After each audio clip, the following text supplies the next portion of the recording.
Hello, this is Dan Alford with ARC Specialties. Today we're going to talk about one of the most economical welded coatings for grounded gauging wear. Chrome carbide works in a number of industries. Anytime you have rocks or other abrasive materials rubbing against your part, chrome carbide overlay coatings work quite well. Welding a chrome carbide is typically done with self-shielded cord wires. It's relatively easy to apply chrome carbide to plates. It's much more challenging when you're trying to work inside diameters of long pipes. I'm going to show off one of Randy's projects today.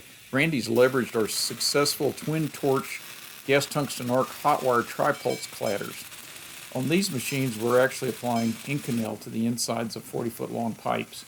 Very different application, but the long torch is similar. So Randy built off of this. But instead of putting two torches 12 inches apart to produce a two-layer weld, instead Randy used two self-shielded torches spaced exactly half the length of the pipe, because we wanted to maintain that efficiency you get from two torches.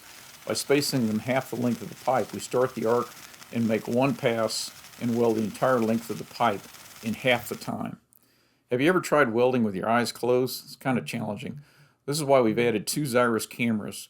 It required special shielding because self-shielded flux core is a very smoky, spattery process.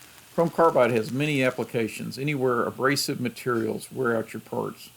Welds are hard, but they're also brittle, so cracks are common and even acceptable. They call it checking because they consider a number of small cracks to be acceptable, but a few large cracks are not. If you're following ARC Specialties, you'll know that most of the time we're doing high-end coatings using laser or plasma. We're running nickel-based alloys and expensive carbides. But sometimes you don't need that. Sometimes the simple solution is the best solution. At ARC Specialties, we thrive on problems. Send us yours.